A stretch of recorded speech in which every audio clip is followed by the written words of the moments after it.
Ready to add a big dose of positivity and empowered perspective to your day? You've come to the right place. Welcome to She Said podcast. I'm Laura Cox Kaplan. Here, we tackle everything from imposter syndrome and confidence building to the best advice on how to lead yourself through life pivots, including the ones that knock you flat. For the past 3 years, I've talked to hundreds of experts about their stories. Here, you'll find their actionable advice and lessons, as well as my own tools that you can put to use in your own life. Stick around. I think you'll find this investment in you well worth it. Hi, friends. No matter which side of the political aisle you may sit on, there's general agreement that things must change in terms of the political rhetoric and how we treat each other. If you're struggling with what you can do personally to make the world just a little better right now, you have come to the right place. My guest today is the author of a terrific and incredibly well-timed new book entitled Civility Rules. She is a veteran of the Reagan White House who, after working on the advance team, left to start her own very successful special events business called Practical Protocol, which she launched in 1990. Most of you, no doubt, have heard of and read George Washington's Rules of Civility. For those who haven't, I urge you to check it out as well. It's a list of some 110 things that the first U.S. president assembled throughout his young life on how to behave in public and how to get along with others. Shelby was inspired by this, as well as what she learned from folks like President Reagan and President Nelson Mandela, as well as from a number of other experts that she interviewed on issues of civility and protocol. I think you'll get a lot out of this conversation with Shelby, so stick around. It's coming up. Shelby, welcome to She Said podcast. Thank you so much for having me. I'm really, really happy to be here. Well, I'm delighted to have you. As I know, I told you, our mutual friend, Juanita Dugan, sent me a text, in fact, over the weekend, a couple weeks ago, and said, you've got to talk to my friend Shelby Scarborough. She's written this amazing book. And so I immediately downloaded the book. I was on the treadmill at the time. I read half of it right on the spot. It's fantastic and incredibly well-timed.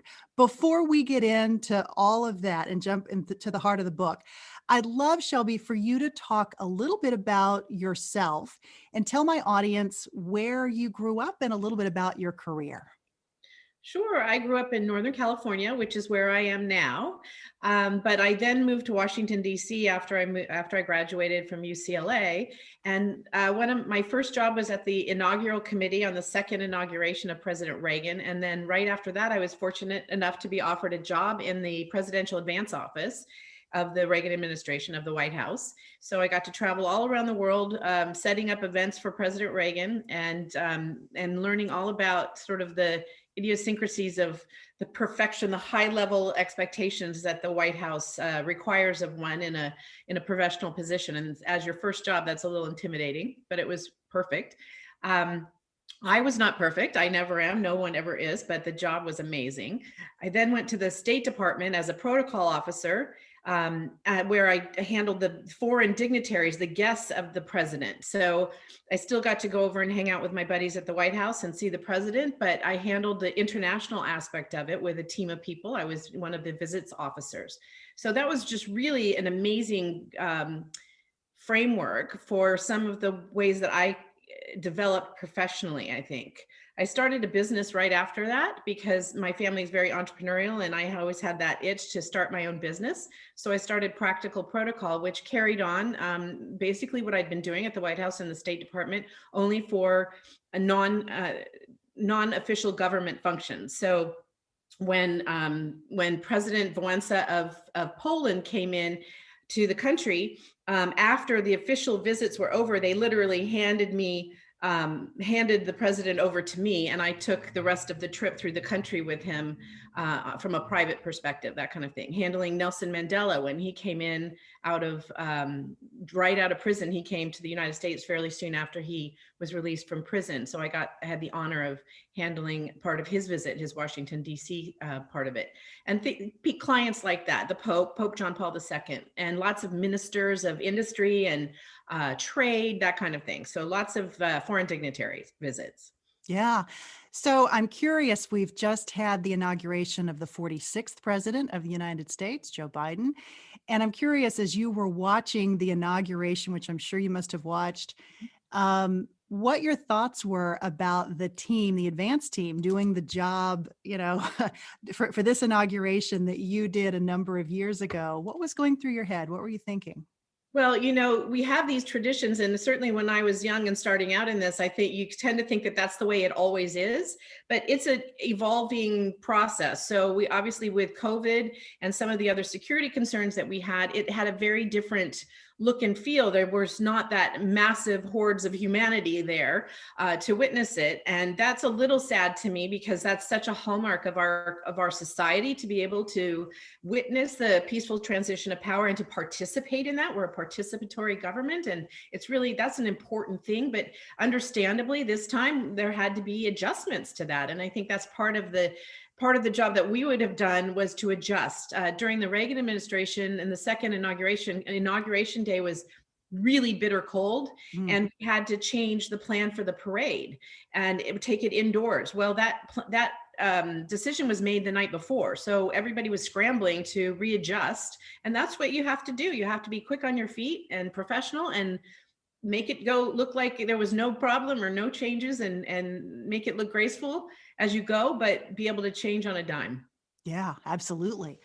Let's talk a bit about the book that you have written, based on your own personal experience, as well as lessons that you've learned from President Reagan, President Mandela, along with a host of many, many others.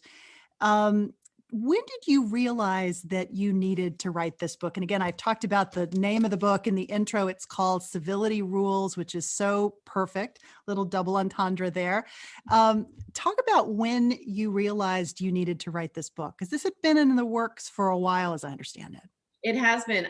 Probably 10 years ago, I started talking to my friends, Peter and Cheryl Barnes, who write children's books that are most known for Woodrow the White House Mouse, and Right. Nat the Nantucket Cat. They've written all the mouse books around civic education. And I wanted to write a children's book about George Washington's rules of civility. And over time, as I gathered information on it and started to really dig deeper into the subject, it evolved into what now exists as Civility Rules, an adult book about looking at the deeper values of civility and looking at it as more than manners, a much more comprehensive values-based approach to character and development, and what we can do on our own to be a part of the solution for civility. Yeah, absolutely. You've organized the book based on 5 core principles. Maybe walk us through how you identified those 5 and kind of how you structured the book. Sure. As using a good old Excel spreadsheet in the early days, I took the George Washington's Rules of Civility, which is in public domain. Anybody can look it up on the internet or find it in the back of my book. And it's 110 rules. And some of them are humorous. Some of them sound a little out of date, but when you really analyze the details of them, like thou shalt not stand so close to a man so as to bedew a man with one's spittle. Well, that sounds a little humorous, but in the days of COVID, it's all the more relevant. And we understand what that means, even if the English is a bit archaic. Right. So I sort of dissected each one of the rules and I categorized them, and they basically all boiled down to one of these 5 values, basically: trust, respect and honor, humility, and common courtesy. See, I see courtesy, when I look at all of these rules, as sort of the bridge to the humanity, to connecting people together. It's manners, but it's more than manners. It's basically showing, putting someone else first, that kind of thing. So when you take those rules and I put them in these buckets, and then I decided to write about each of those characteristics in greater detail and use examples from history and also my own personal experience and some quotes here and there that might underscore the point. You had an opportunity to interview a number of different folks that are leaders in civility and protocol, and having held these significant roles in our country's history. You talked to a number of these individuals personally, as well as worked with several of them, as I mentioned before, who are no longer with us, but sort of lessons that you learned. Maybe talk a bit about a couple of lessons that you learned, or a couple of pieces of advice that really stick with you that you've included in the book. One that just popped into my head was when I was with President Wałęsa of Poland, and we were on a ferry in New York Harbor, steaming over to Ellis Island. So that part of his visit, we were going to go and visit where all of the Polish immigrants came through Ellis Island, and really understand a little bit of the history of Polish Americans. And as we were going in this, the Statue of Liberty was behind us, and it was windy and loud. And so I was sort of crouching down, trying to explain to him and his wife, what they were going to be doing next. And it seems so simple. This is just such a logistic thing. It's not really significant, except that if you think about it, use it as an analogy of other things, which is that he tapped me on the shoulder and said, "Look at me," because I was in fact looking at the interpreter. And that one thing really stuck with me and resonated with me, that we need to look our adversaries and our friends in the eye. We need to show common humanity. We need to address the person we're talking to. We need to respect that they are a human being in and of them, right, themselves, and that we are part of the process of working together in humanity to accomplish something. So all I was trying to do was brief him about what we were trying to do. But if you look at it symbolically, it was a very important lesson. Maybe let's talk about this idea of the actions that individuals can take and the role that personal responsibility plays as it relates to civility, because it's so easy to say, well, that person was not nice to me, or that person called me a name, or that person said something horrible on social media about me. Talk about the role of personal responsibility as it relates to your view of how each of us can take a responsibility for changing the current narrative and dynamic in this country. Certainly, when I wrote the book, I went back and added that chapter at the end. I wrote it at the end because as I wrote it, I knew that the theme of personal responsibility was going to be woven throughout. Mhm. But at the end, it really just hit me that I needed to address it head on, that this was something so important as far as what I was trying to convey in the book, that we needed to not blame other people for their incivility, but we needed to look specifically at our own, because it's sort of, there's an old phrase in our business is control your controllables. So what can you control? I can't control anybody else's behavior, but I might be able to have an influence on it by mine. And we've seen positive examples of that and negative examples of that in recent times. So we can see directly that how we respond and how we offer ourselves up, how a good popular phrase is how we show up, Right. is really important in that process. And there is no going forward if we don't own the process ourselves. It's just about pointing fingers and telling other people how to behave. And that's not my intention in this book. I'm not trying to tell other people how to behave. I'm trying to share what I feel is important for my own practice of civility. And if someone finds that appealing to them, then I hope they might, and that they can use some of the tactics and the techniques and the thought processes there to help them on their journey. Right. That whole reciprocal nature of civility also comes through in this book, I think, really beautifully. Maybe talk about some of the memories that you have, if you will, of President Reagan and how he engaged in just those little efforts that made a big difference to others. I talk a lot sometimes in speeches about how I call it my after you story, that he always held the door for everybody, or technically he didn't as president because people held doors for him, but he was just a gentleman that way and let other people go before him, etc. And so when I would go get on an elevator with him, he would say, after you, and I would say, oh no, after you, Mr. President. And because I was supposed to be the last one in and the first one out so that he could know where he was going. And eventually Secret Service would just say, just get in the elevator. And my friend and colleague Joanne Drake, who's now chief of staff up at the Reagan Library, has the same story. And she spent many, many more days with him personally than I ever did. But it's just his consistency of courtesy to another human being. I know there's another story where he saw someone, I was not there, but he saw someone kind of get jostled a bit during a presentation on the steps of the White House when they were doing something. I think it was a football team. And he made his personal assistant, Jim Kuhn, go out and find that person off the bus before they left and made them bring them back into the Oval Office so he could personally apologize because he thought the Secret Service had jostled him. It turns out that they didn't, but he thought that, and it meant so much to him to correct that error that he made sure that happened. And what it was it was the Olympic team. So the Olympian put his own a gold medal on President Reagan, and there is a picture of that interaction. But I think that shows his ultimate humanity and care for the individual, as much as the country as a whole. Right. Where do you think that comes from for someone like President Reagan? There have been obviously many, many individuals, including many that you talk to and reference in this book, who live their lives with really along the lines of these 5 principles that you talk about related to civility. But when we think about, as parents, raising children that will grow up to be civil individuals, maybe talk a little bit about what's missing. What are people not doing that they used to do? To be really direct, I think there's a little bit of the self-centered nature in our culture these days.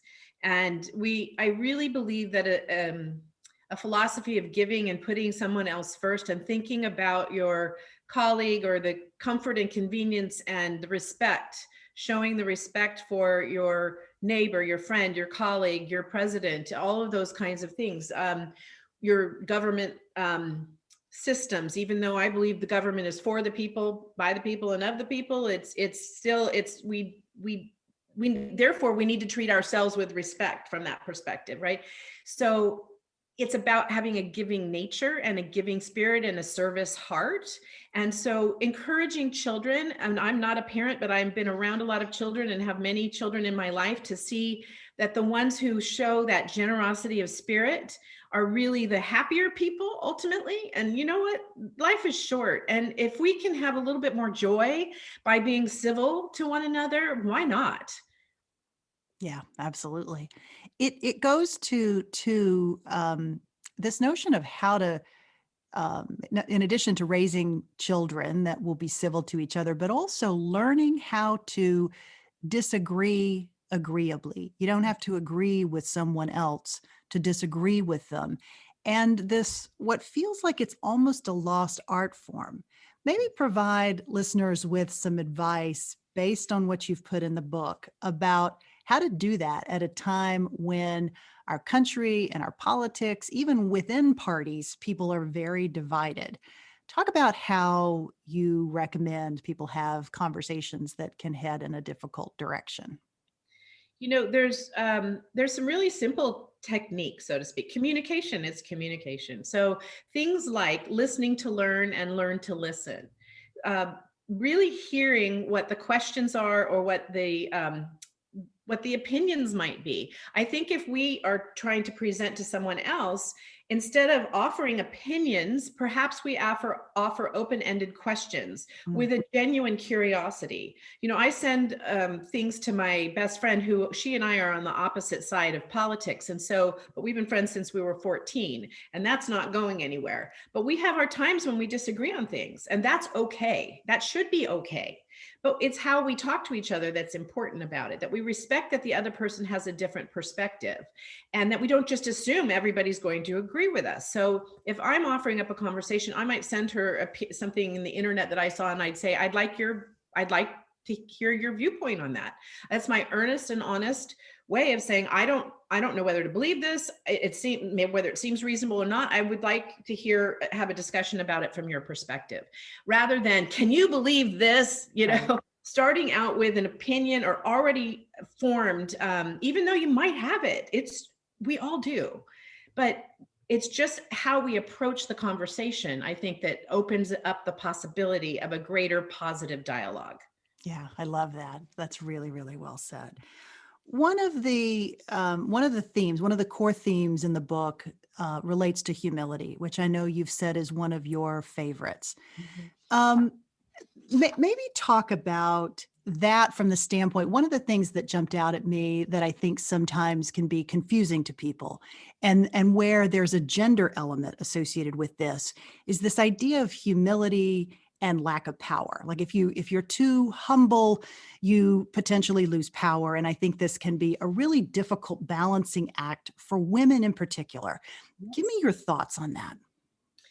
Yeah, I do. I still think it's a difficult process that maybe 20 years ago or 30 years ago when I started my career, it was even harder, because if we didn't speak up, we didn't get heard a lot. Again, I referenced Jim Kuhn, who was President Reagan's personal aide. We did a project after the White House one time, and I kept whispering into his ear. I'd write a note or I whisper into his ear, and he turned to me and he said, "These are your ideas. You need to speak up and say them out loud. Go ahead." But I was trying to respect the fact that I was partnering with him. It was his client. And I was trying to go with the protocol that I felt was respectful of him and not to jump ahead and to do part of the process. But I love the fact that he actually called it out and asked me to step up to the plate. So I think we have to, whether it's women or men or anything, you just have to have a good sense of what's going on at the time and not have it be about ego, right? I think there's a fine balancing act as to put our ego, men and women, put our egos behind us and not have to be the voice in the room to make sure you're the voice in the room. But think about what we have to say and what we have to offer and be thoughtful about it and be confident in it when we do it.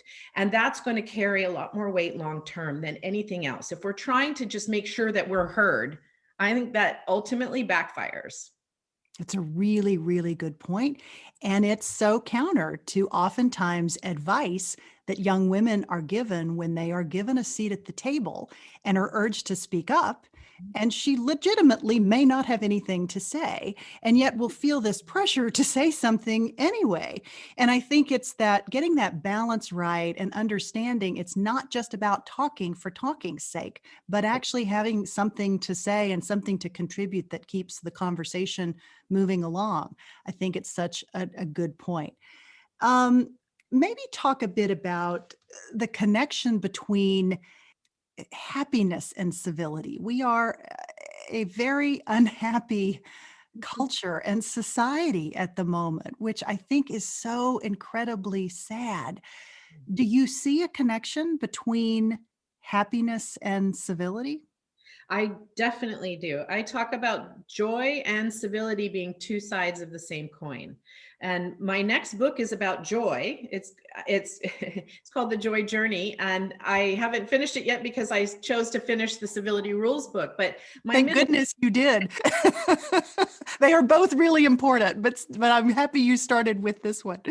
Civility one. And my middle name is Joy. And so it sort of resonated with me when I came home from Washington almost 10 years ago now to help my family with some health issues and some business issues, and to sort of step back into working with my family on the family business. And it was just a very trying time. And so I just found at that point that I needed to find my own joy, and I needed to help my parents in particular find joy in their day when there were things that tend to rob you of it if you let let it do it. Mhm. So when I look at civility and joy, I say, without joy, civility is kind of hard, because if you're grumpy and upset and angry and blaming others, or just not kind of looking at a life through a rosier lens, it's really hard to be nice to someone else, or even to yourself for that matter. And we sometimes are our own worst enemies that way. So it becomes self-perpetuating then. And if you're not civil, where's the joy? So it's just sort of, to me, it's all the same thing. It all wraps up into one big message for me in my life, and hopefully it's a message that resonates beyond me. Right. It's like that old adage when you think you're going to feel better if you snark right back at the person who snarked at you. And maybe for a nanosecond, you do feel better and then you don't. Yes. And it's that idea of maybe stopping for a second and recognizing that person's probably having an even crappier day than you are, and showing that empathy in that moment can be really, really powerful, right? And you talk about this in the book. It can, and it's not always a natural process for us. It Right. is a practice. We do need to practice. I know I need to practice it, and it's an important step in really breaking through and being able to have a civil conversation with just about anybody. Yeah. How about calling people out when someone's really uncivil? How do you do that without it becoming an argument? So this is really tricky, because as somebody who doesn't like confrontation in general, I'm not really somebody who wants to fight. There are people who do. Right. And it becomes very, very important, I think, to stay present, to really take a pause and think about what the next sentence might be, and really ask yourself I want to rephrase this, ask myself if I need to correct somebody, why do I feel the need to school somebody else in their civility? I think really ultimately is I just need to stay the course and try to be as civil as possible all the way through. That doesn't mean not setting your standards and your boundaries if somebody is literally trampling on you. I mean, I think you can easily say, I'm not really comfortable with how you're speaking to me, or I really am not comfortable with this conversation or the direction that it's going. I'd like to take a pause and take a step back. Can we rewind? Can we take a break? Can we come back to this at another time? Can we look at this from a different perspective? But I don't find it super helpful when people are telling other people what to do. Right. We have a situation, we have a kind of a policy in a group that I belong to called the Entrepreneurs Organization. So we have a way of talking to one another. And we don't give advice, which would fall under the category of schooling someone on their civility or incivility. And the reason we don't give advice is because basically, especially entrepreneurs, who likes to be told what to do? Right. So why would it be okay for me to tell you what to do if I don't want to be told what to do? So this is tricky, and we just need to take some time to learn how to navigate through that. And I know that with this current generation, very smart young people, when they see things like injustice, and I really don't like injustice. It bothers me a lot, but we have to wonder when are we the arbiter of that, right? Are there other ways to process through the issues that we're dealing with today than by being the one who has to stand up and say, you're wrong? I mean, because you know what, we could be wrong too. And nobody's got the corner on absolute knowledge. Right. You and I, when we mentioned this earlier in this conversation, we're on the heels of the inauguration of a new president. President Joe Biden has just given his inaugural address. I'd love for you to provide your reactions to how he did on the civility scale. Yes, he mentioned ending an uncivil war. And a lot of what he talked about, all are the things that are in my book. So I was kind of chuckling because I thought, boy, if I came out with the book after his speech, people would think I plagiarized it. It was comforting for me to know that that there was a resonance there, that maybe I felt pretty good about where I'm landing on this subject, and also he felt it an important subject to address in his inaugural speech, that this was something that he wanted to make sure he mentioned to the country, and that to try to move forward and look ahead. And I hope that's the approach that he governs by, and not just a speech. It was very poignant and moving speech. And as well, I was really touched by the poet laureate, who spoke so eloquently and said something I don't have it in front of me, but something for us to be the light. We have to be brave enough to also be the light. And that's really, it was the last lines of her poem. And I think that resonated almost the most with me, because it is about civility ultimately, that we have to be brave enough to stay the course and be the light, even in the face of darkness or what we perceive as darkness. Right. Very well, very, very well said. She was incredibly inspiring today. Maybe let's talk about, we've talked a little bit about interpersonal interactions as it relates to civility and how to disagree more agreeably. Maybe let's talk about how that plays out on social media. Social media gets a really bad rap. These platforms are blamed for all the bad things that have happened in the world, for better or worse. I tend to think there's an element of personal responsibility here, which is what I would love for you to talk a little bit about. Advice that you have for people in expressing points of view on social platforms. Yeah, I think it goes to it. We have to think of it as we're sitting across the table from somebody and saying what we're saying. So it's not anonymous. It lives forever. Teaching our young people that this is something that what we put out there is important, that our voices should and could be heard, but we do have a personal responsibility not to yell fire in a crowded theater, and really understanding the difference between the ability and the right to free speech, which I 100% promote and agree with, and I'm a little fearful we're going to lose it because of incivility. Right. And at the same time, having the responsibility to step back and not rile things up unnecessarily. So even just if I see things like oh, loser, or get a life, or go back where I mean, those are just unhelpful, uninspiring, and they don't do anything. They definitely do let somebody's aggression out, but I just would love to see more conscious effort and teachings on that, to say, think before you speak. This is the oldest adage we have ever had, and why can't we use that with social media? Because we're too in the habit of being too present, and not too in the moment, and not stepping back a little bit. Right.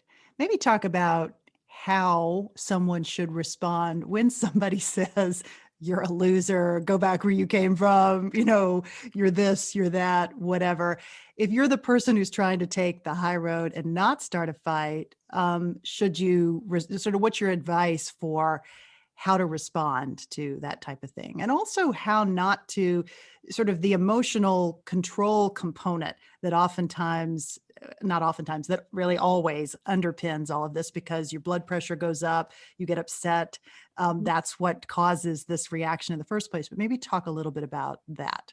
Exactly. The popular aspects of mindfulness right now, the terminology, take a deep breath, step back, the old adage of write it out and put it under your pillow and read it and then probably tear it up. We don't need to respond. We don't. And I fall prey to that as well. I was almost going to say fall victim, and that runs completely counter to what I'm trying to talk about, which is I'm not a victim. And if I engage in it, shame on me. It's my responsibility to do my part. So I found haters out there trashing the concept of civility. And I think it's kind of interesting because, okay, so I've just said haters and trashing. So let's just rephrase it, right? There are people who don't think that civility is the right way to go. And they are entitled to their viewpoint, and I disagree, and I respectfully disagree, and I wrote a lot about it, and I've thought a lot about it. Mm-hmm. And they can still disagree with me, but I just feel strongly about what I've spent some time practicing and learning. At the same time, not everybody's going to agree with us on everything, and we don't have to engage. We just can step back and not engage. But I do think that this is a really important point, because democracy, there was a light bulb for me that went on, that civility is really important in democracy.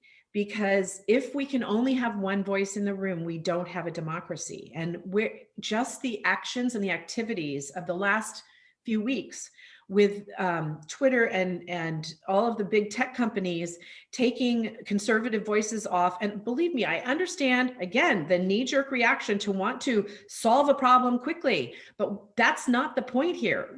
Democracy is not quick. Democracy requires patience and fortitude and strength of character, and cutting off a voice that we disagree with is censorship in the name of civility is not civility. It's censorship. So there's real distinctions there. And I struggle with this, because when you see the torrent of terrible stuff out there on social media, it's really hard to say, oh, it should be able to be stated. But just know what I look at is 50% of the country agrees with the opposite of what you hate. Right. So who's the arbiter? Who is the arbiter? And we're in a very, very interesting time right now. And this discussion needs to be loud and proud and deep and wide, because if we allow the country to just lose its ability to talk to one another, which is through technology these days, we are in a world of hurt. Yeah. All the more reason why your book is so well-timed and such a great read. It really takes us back to core principles. And I think it's such an important reminder of the way in which we should think about respect for each other and empathy for each other, and this notion of humility. It really is. It's a reasonably quick read, not a terribly long book. I highly recommend it. Put it on your nightstand, download it on your Kindle. It really is worthwhile.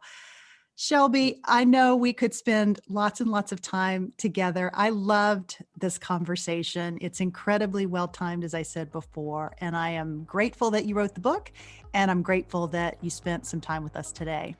Thank you so much. And I know we have so many mutual friends, and it's fun. I was looking through all of the people you've interviewed, and I'm honored to be among them now. Thank you. I really, really appreciate it. Friends, to learn more about my guest today, Shelby Scarborough, and her terrific book, Civility Rules, check out the show notes for this episode 136. And if you're enjoying She Said podcast, I hope you'll let me know. Send me an email, direct message me, contact me on the website. You can reach me through all of those different venues. I love your feedback, and I love hearing from you. I also love it when folks leave us a review on iTunes. So if you're so inclined, hit the review button, give us 5 stars if you don't mind, and a few nice words. It's really, really helpful. It helps others find this podcast who are looking for this kind of constructive, thoughtful, positive, and hopefully uplifting content that we provide every week. I am so grateful that you have chosen to spend your time with us today. I hope you found this investment in you well worth it.